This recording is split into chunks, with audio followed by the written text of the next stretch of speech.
días para todos y para todas.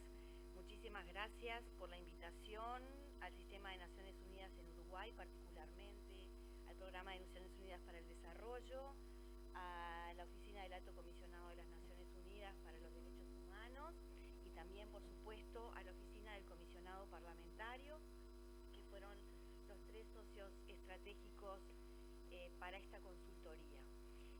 También quiero agradecer muy especialmente a las autoridades del Instituto Nacional de Rehabilitación, particularmente al director nacional Luis Mendoza, a la subdirectora nacional técnica Lourdes Salinas, al director de la Oficina de Supervisión de la Libertad Asistida Marcio Dávila y a su subdirectora técnica Gabriela Giacoya, al director del Centro de Formación Penitenciaria y también a la persona encargada, a Natalia, la persona encargada del Sistema de Gestión Carcelaria, por toda la colaboración durante esta consultoría, así como también a los funcionarios de la Oficina del Comisionado Parlamentario, particularmente a Valentina Piquinela y a Santiago Sosa, que acompañaron de cerca el desarrollo de la consultoría.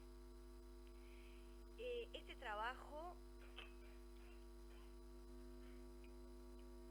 trabajo tuvo como objetivo generar recursos y analizar evidencia empírica sobre los desafíos y también sobre las potencialidades que tiene la aplicación de las medidas alternativas. Esto todo en clave de derechos humanos, asumiendo que las políticas públicas, también las de ejecución penal, necesitan un enfoque basado en derechos humanos. Para desarrollar el trabajo se utilizó una metodología de análisis de fuentes primarias y secundarias, se recopiló información, se analizó la normativa aplicada, en el caso del Uruguay, se realizó la experiencia de análisis comparado con otras propuestas a nivel internacional, se hizo una revisión teórica y de la evidencia sobre el resultado de las medidas alternativas en los ámbitos tanto regional como internacional, y finalmente también se hizo un análisis sobre la normativa aplicada, la organización, la intervención y el relacionamiento interinstitucional de la OSLA, y todo esto arrojó la elaboración de conclusiones y recomendaciones.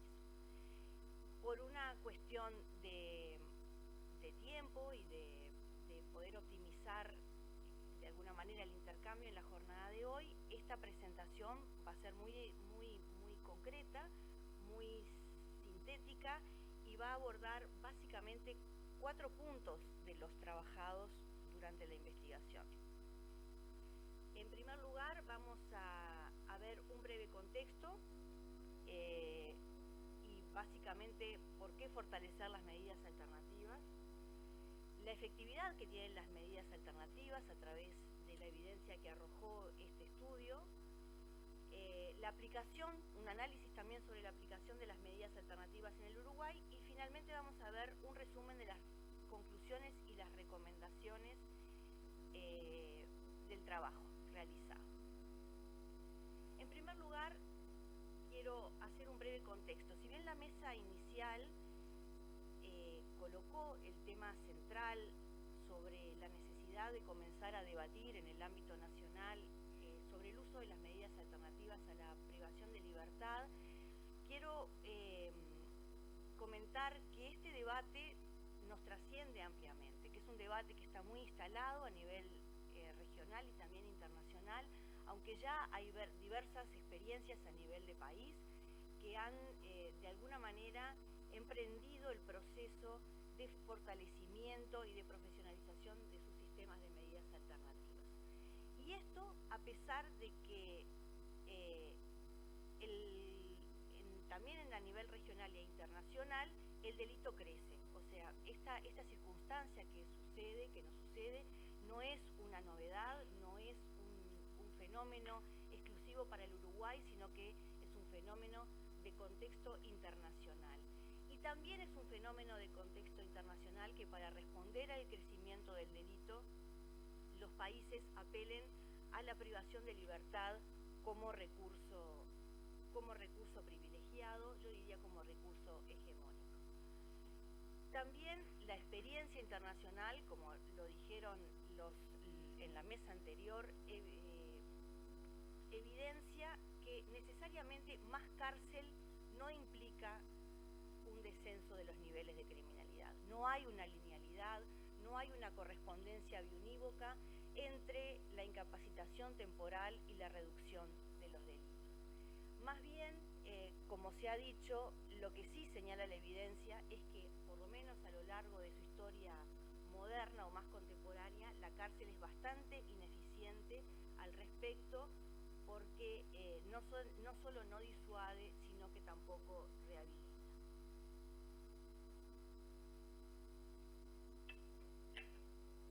El crecimiento de la población penitenciaria, que deviene justamente de este uso de la prisión, no es igual si uno lo mira con una perspectiva de género.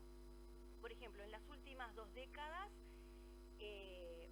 a nivel internacional, la población penitenciaria creció un 33%, pero esto es desigual, porque de alguna manera ese crecimiento es mayor para las mujeres y, según también arroja la evidencia, esto tiene sí una linealidad y tiene una explicación concreta en el endurecimiento de las leyes de drogas y una mayor persecución penal a este tipo de delitos, sobre todo vinculado a los delitos de drogas no violentas, que son de alguna forma los que afectan directamente a las mujeres. Para el caso de Uruguay, esta aceleración también, el crecimiento también es diferencial. El año pasado, en su informe anual, el comisionado parlamentario publicaba las cifras relativas al crecimiento a nivel nacional y decía que mientras a nivel general y promedial la población penitenciaria había crecido un 12.5%, las mujeres crecieron 3 veces más que los varones, ¿sí? Es decir, un 28% frente al 9% de los varones. Y sin embargo, frente a este fracaso y frente a la crisis estructural que registran los sistemas penitenciarios, que no es novedosa, que nuestro país tiene al menos 40 años, que es un tema que se debate recurrentemente, por lo menos desde la reapertura democrática, seguimos apostando a la misma medida de reducir el uso, de amplificar el uso de la prisión, cuando en otras latitudes los procesos y los caminos son contrarios, es decir, amplificar el uso de las medidas alternativas y reducir el uso de la prisión. Todo este contexto nos coloca en una situación, para el caso del Uruguay, tampoco es ninguna novedad, de una crisis estructural que ya es endémica. Bueno, no quiere pasar. Ahí está. Una crisis estructural que ya es endémica, que las diferentes administraciones de gobierno la han reconocido con impulsos, con frenos, que ha habido distintos abordajes, pero que parece estar instalada y que no se logra revertir porque además es multicausal. Entonces, frente a este tipo de crisis y frente a este problema que tiene un tenor realmente mayúsculo, parece como evidente que las medidas diferentes, que alternativas, en este sentido están llamadas como a cumplir un rol especial. Y en este sentido, las medidas alternativas brindan una solución efectiva, brindan una solución además que es eficiente desde diversos puntos de vista, como voy a desarrollar ahora en un momento. En primer lugar, cabe destacar que las medidas alternativas tienen una naturaleza ciertamente distinta de la prisión, porque están enfocadas, porque están basadas en el paradigma de la justicia restaurativa, que entiende de la protección y de la colaboración, que intenta disuadir a las personas de cometer nuevos delitos a través del acompañamiento de procesos socioeducativos y terapéuticos que generalmente se desarrollan en la comunidad. Hay diferentes variantes, pero seguramente todos sabrán que las que arrojan mejor evidencia, o el metaanálisis dice que sobre el elenco de medidas alternativas, las más exitosas son aquellas que se desarrollan en la comunidad. Este paradigma de la justicia restaurativa tiene un componente muy particular porque, a diferencia de la privación de libertad, promueve una responsabilidad activa, es decir, un ejercicio ciudadano de participar en esto de transformar la predisposición a la conducta delictiva para hacer las cosas bien en un futuro, dijera Braithwaite. Esta responsabilidad activa es ciertamente una virtud de la participación ciudadana y es uno de los principios esenciales que dan marco a la implementación de estas medidas.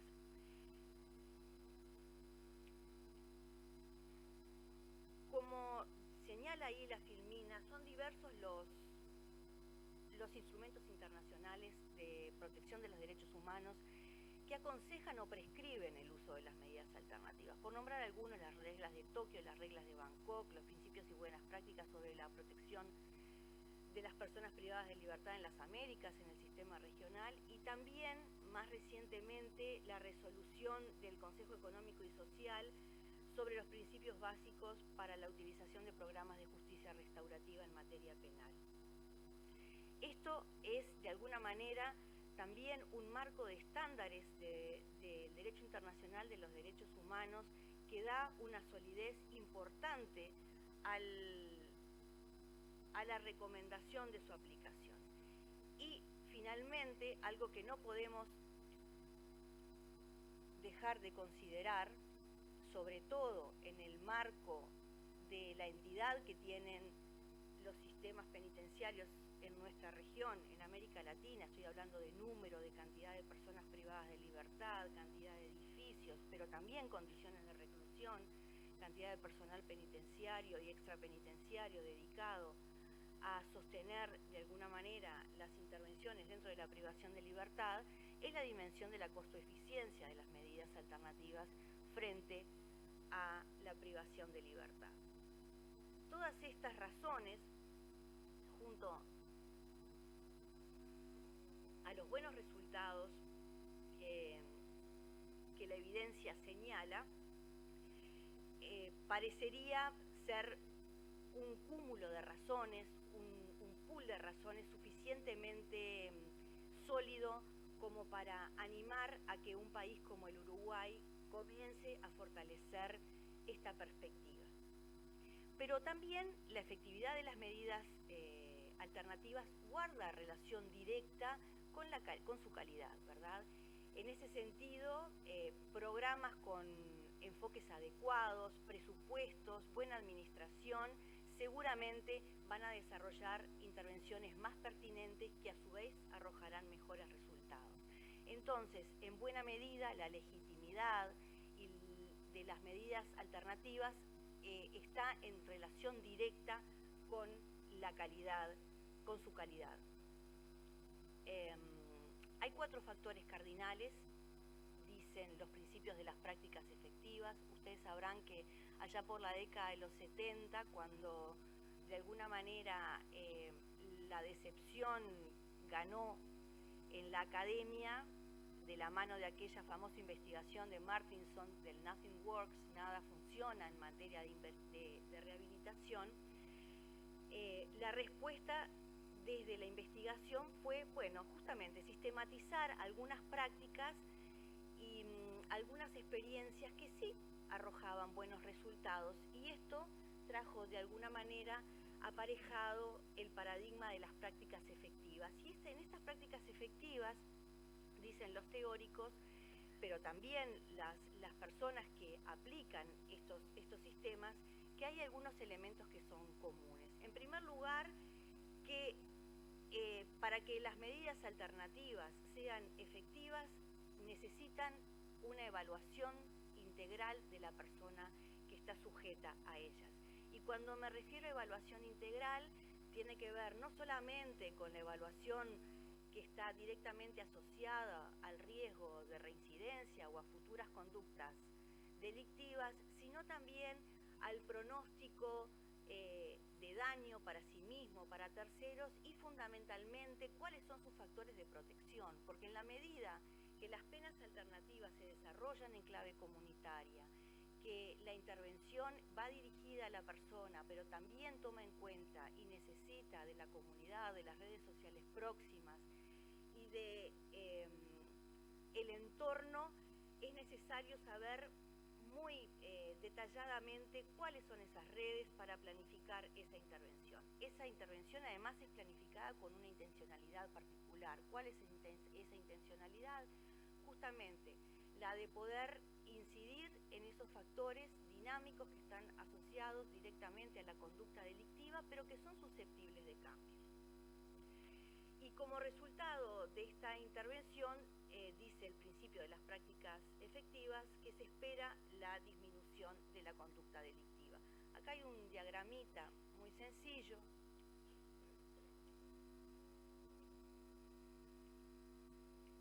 Bueno.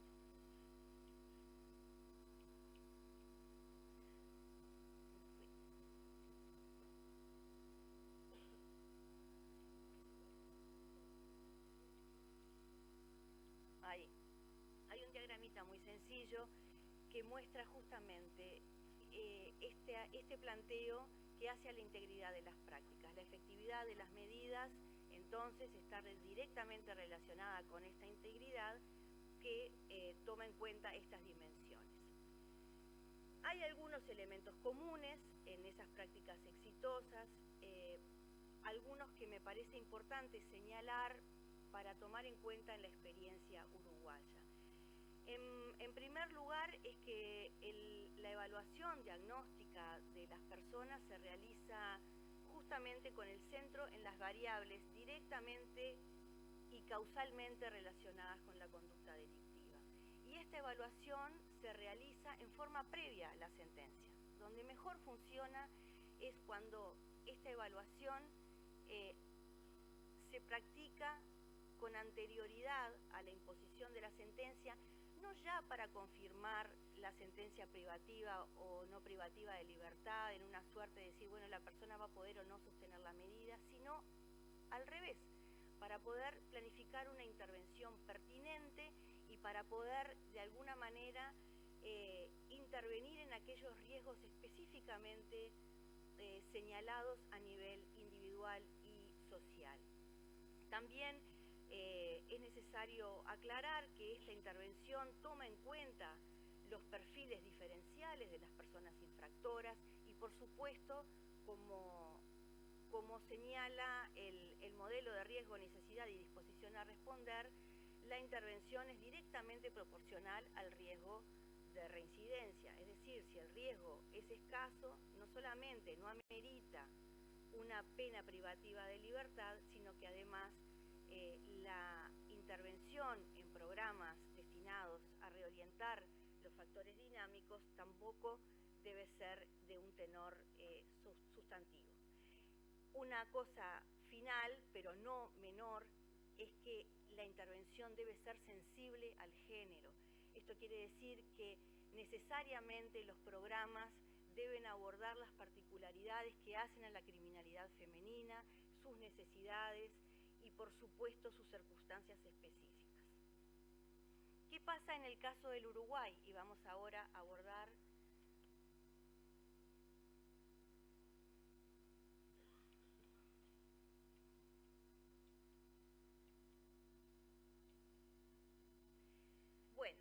¿qué pasa en el caso del Uruguay? En el Uruguay el uso de las medidas alternativas respecto del concierto internacional es relativamente reciente, ¿verdad? Y esta explosión que vemos hoy, el comisionado parlamentario en la mesa anterior señalaba que a la fecha tenemos más de 18.000 medidas alternativas sujetas a la supervisión de la OSLA, no ha sido necesariamente acompañada de un correlato adecuado en la planificación institucional, organizativa y presupuestal de la institución encargada de su supervisión.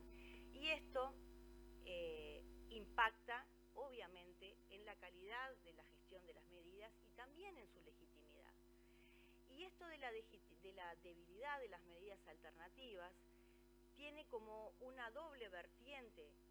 En un primer lugar, es una especie de círculo vicioso que viene dado por la insuficiencia de los recursos, que a su vez impacta en la calidad de la gestión, y esta debilidad en la calidad de la gestión, a su vez, impacta en la desconfianza ciudadana y también en la desconfianza del sistema de justicia respecto de su funcionamiento. Entonces estamos como en una especie noria, ¿sí?, en este círculo del que no logramos salir para poder de alguna forma fortalecerlas y promover su mejor funcionamiento.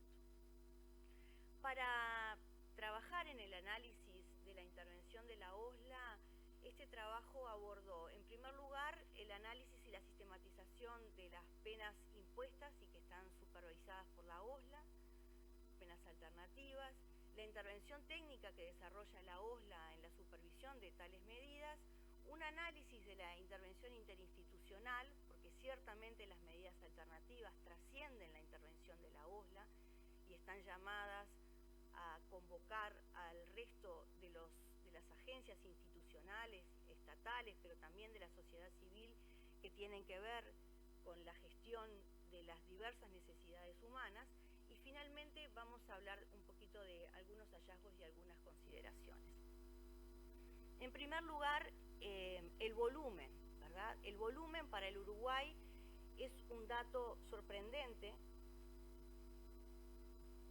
el volumen actual, porque pensemos que antes de la reforma del Código del Proceso Penal, 2017, el Uruguay gestionaba un promedio de unas 500 medidas anuales, ¿verdad? De 500 en un año y medio ascendió a aproximadamente 5.000 medidas y actualmente, a abril de 2018, que son los datos que produce este informe, son más de 18.000, 18.217 efectivamente. De estas medidas que han sido derivadas a la OSLA, como muestra el gráfico,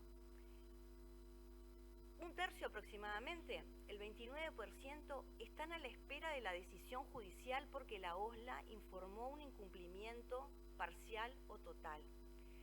Es decir, que son medidas que podemos decir que están suspendidas en su ejecución hasta tanto las sedes comuniquen cuál es la resolución respecto de ese incumplimiento, si es volver a retomar la medida, si es derivar a la persona a la privación de libertad, etcétera, etcétera.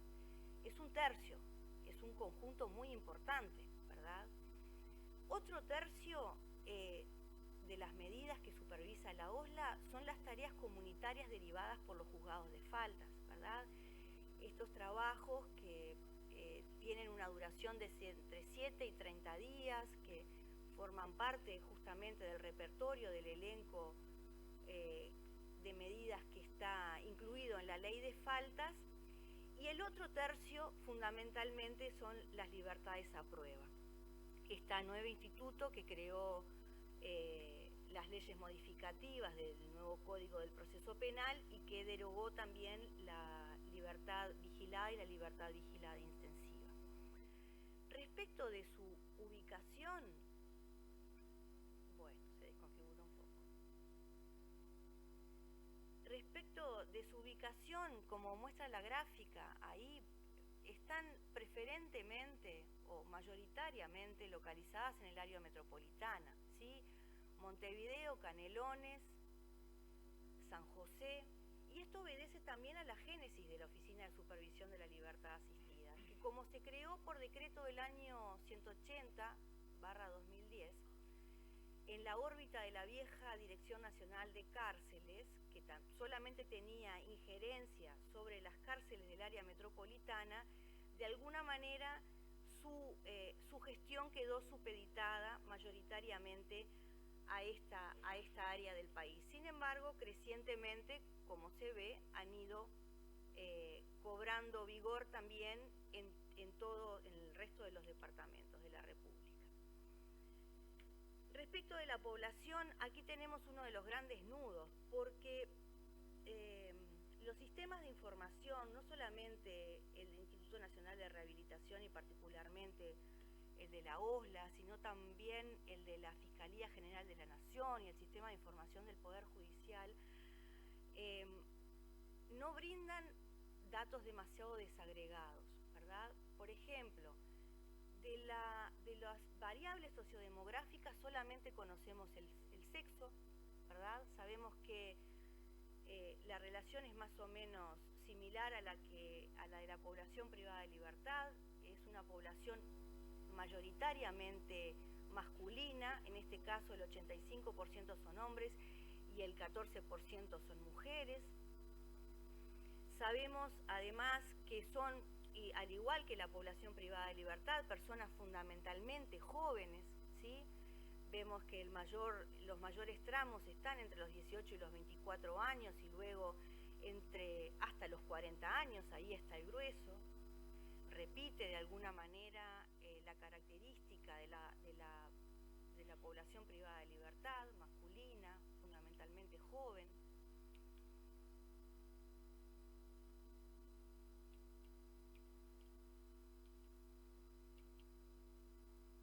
Y esta distribución de alguna manera también es bastante homogénea según el tipo de medida, es decir, en todos los varones son mayoritarios, pero verán que si miramos las columnas relativas a la libertad a prueba y la libertad vigilada, que todavía hay algunos casos, esta población tiende a emparejarse. En razón del tiempo, y porque si no a Graciela le va a venir un infarto, vamos a comentar algunas consideraciones y algunos hallazgos particulares respecto de la aplicación de las medidas en el Uruguay. El primero de ellos, lo vuelvo a señalar, es la debilidad y la insuficiencia de los sistemas de información. Cualquier política pública necesita bases confiables de información para ser diseñada, para ser implementada, monitoreada y evaluada.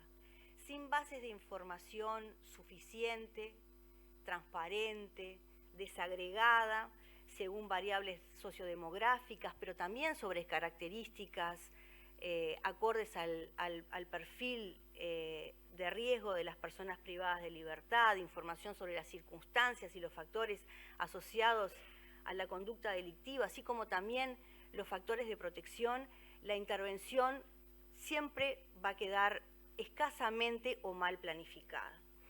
Como les decía, en las mejores experiencias esta evaluación se realiza previo a la sentencia y de alguna manera incorpora toda esta información que proveen los sistemas que están además interrelacionados y que interoperan.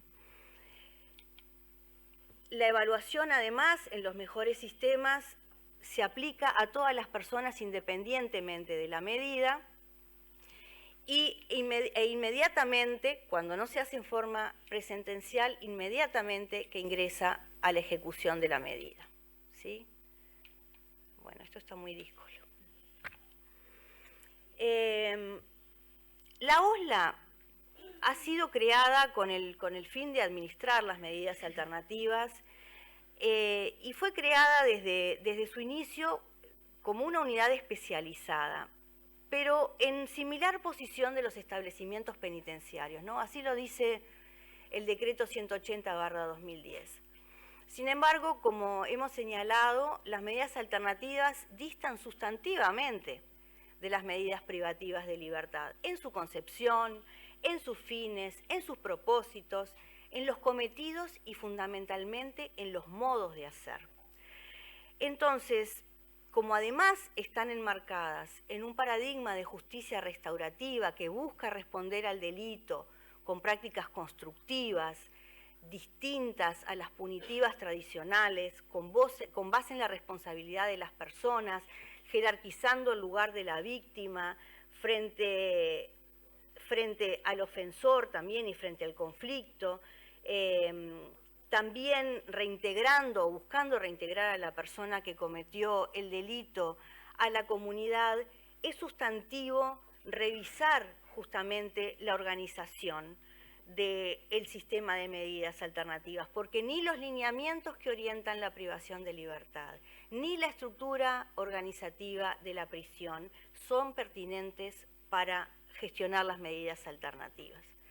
Entonces, actualmente la OSLA es una unidad que tiene 3 funciones específicas relacionadas con la administración y la supervisión de las medidas alternativas, pero tiene una función fundamental que es intervenir técnicamente justamente evitando el pronóstico de reingreso de esas personas a la cárcel o alejándolas más bien.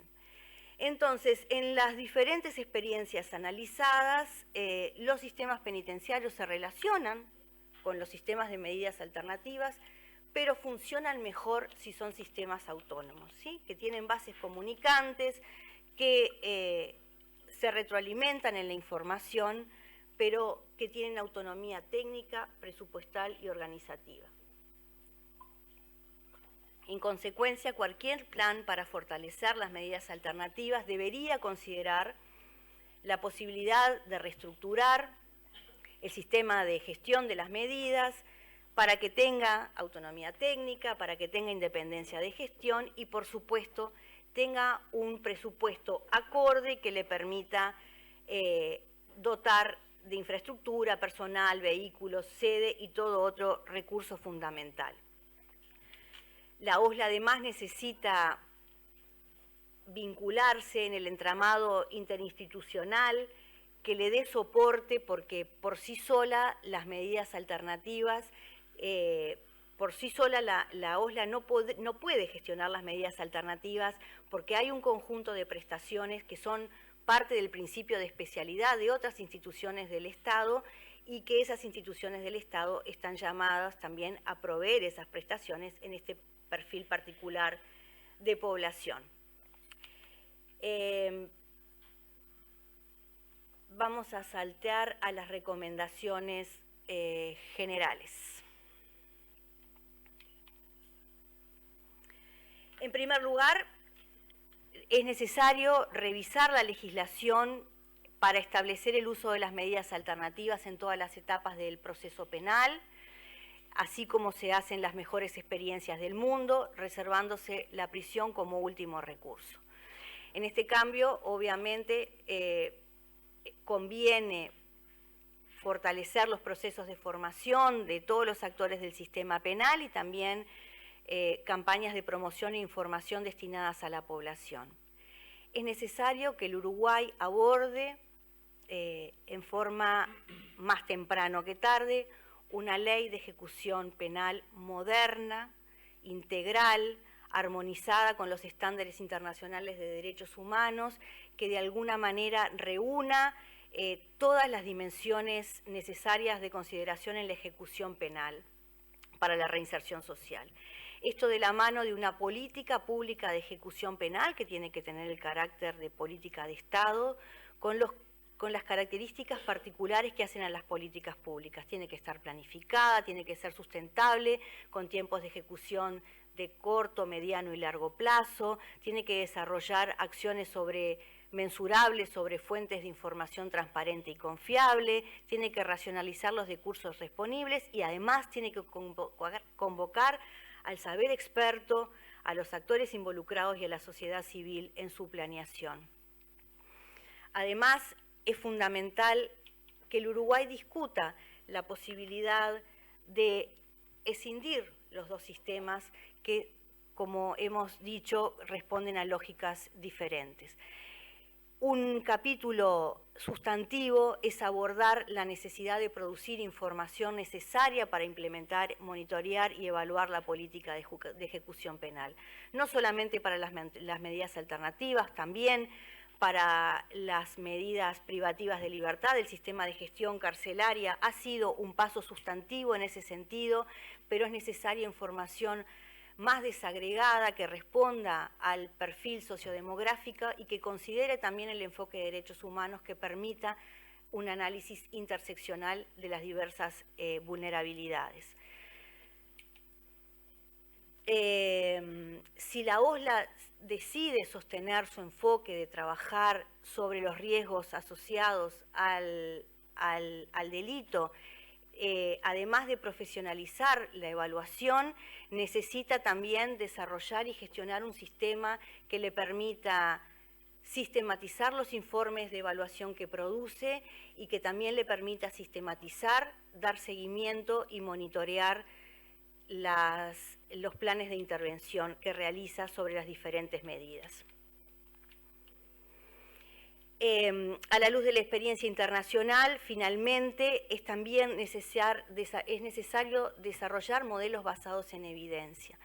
Venimos de muchos años de modelos asociados a los modelos más tradicionales de la rehabilitación, centrada en la educación y el trabajo, que sabemos que son ingredientes sustantivos y fundamentales, pero no suficientes en el proceso de colaborar en el desistimiento delictivo. Por eso, los modelos de riesgo, necesidad y disposición a responder, el modelo de buenas vidas o los modelos de desistimiento que han sido desarrollados teórica y empíricamente con muy buenos resultados y con el metaanálisis con mucho respaldo de evidencia de funcionamiento, podrían orientar también un mapa en este sentido para una ruta hacia un plan estratégico que permita de alguna forma profesionalizar la intervención técnica en la ejecución de la pena. El fortalecimiento de los recursos presupuestales humanos y materiales es sustantivo, así como también los procesos de formación inicial y permanente del personal de la OSLA, con competencias adecuadas a la gestión de casos, a la planificación estratégica, operativa y también a las intervenciones técnicas relacionadas con estos modelos que señalábamos. Analizar la tipología de los convenios vigentes. La OSLA tiene un pool interesante de convenios interinstitucionales para que las personas puedan realizar las medidas comunitarias o las diferentes prestaciones que vienen asociadas a las sentencias, pero no guardan relación necesaria con las necesidades criminógenas asociadas a la conducta delictiva. Entonces, proveer cupos que de alguna manera estén vinculados con los factores de intervención a trabajar parece ser una clave estratégica de cara a profesionalizar y a efectivizar las medidas. Un mapeo nacional de estas instituciones, no solamente estatales, sino también de la sociedad civil e instituciones privadas que podrían participar en este proceso es muy necesario. Finalmente, para de alguna manera fortalecer la dimensión comunitaria de las medidas alternativas, la OSLA fortalecida podría incluirse en las instancias interinstitucionales de planificación a nivel departamental, municipal y comunitario, justamente para asegurar esta dimensión. Disculpas por la prolongación y espero que haya sido útil.